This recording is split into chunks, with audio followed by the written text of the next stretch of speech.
pa mga hikers. So dadaan tayo sa ilalim ng lungga. Ha? Hindi naman siguro mauma. Siguro oray na nga, nagababang ka. Mga ka-hikers, ang amo adtuan karon kaya ilang gitawag na rock formation. So muni ang dalan sa rock formation. Oh, here we go. Oh. Muni among mga new actors and actors.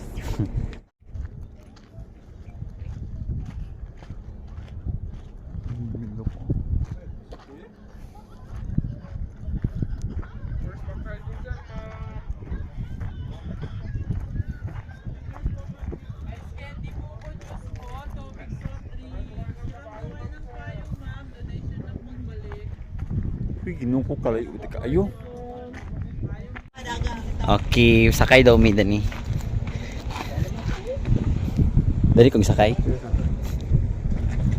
Picture. Tapak mo to, sir. Sabi lang.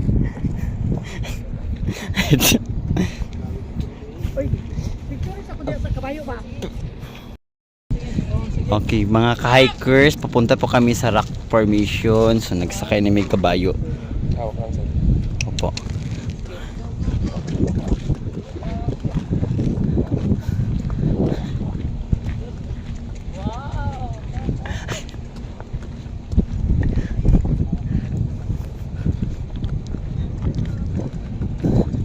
Mga ka-hikers, first time na ako magsakay og kabayo.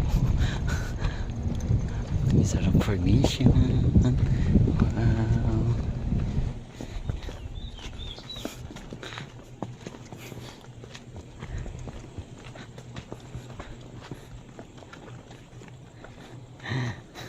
Luko lang, sir. Kagawalan. Oo, okay na. Okay.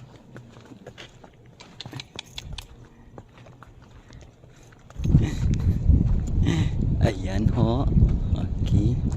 Ito na po yung first lady ng poblasyon. Ayan. Hikers, ito yung muna ang gitawag nilang rock formation. So natural daw ni siya na rock. Oh, no? Oh. Okay, natural na rock. This is a rock formation. Makaganda pala nito. Sa bandang dyan, marami pang mga windmill. O, dalan pa kay windmill.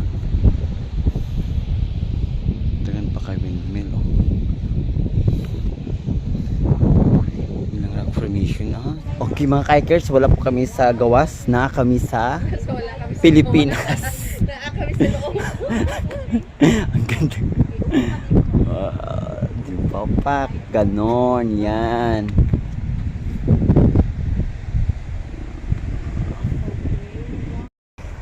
Here we go. Wow, look.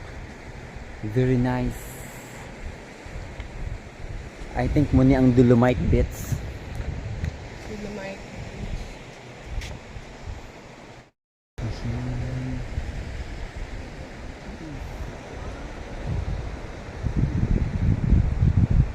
Isa yung bato, malaking bato.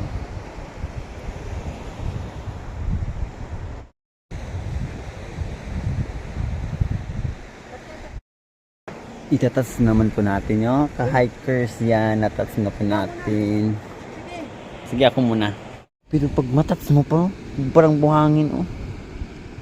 Buhangin. Ipakita ko sa inyo. Ipakita ko sa inyo ka-hikers kung unsan ni katsada ang rock formation nila. Loko. Yan, isa yung rock formation. Mataas yan. Punta dito na pag magtaob daw abot pa kuno dito ang taob. Ana siya. Tsada siya, tsada. Sulit.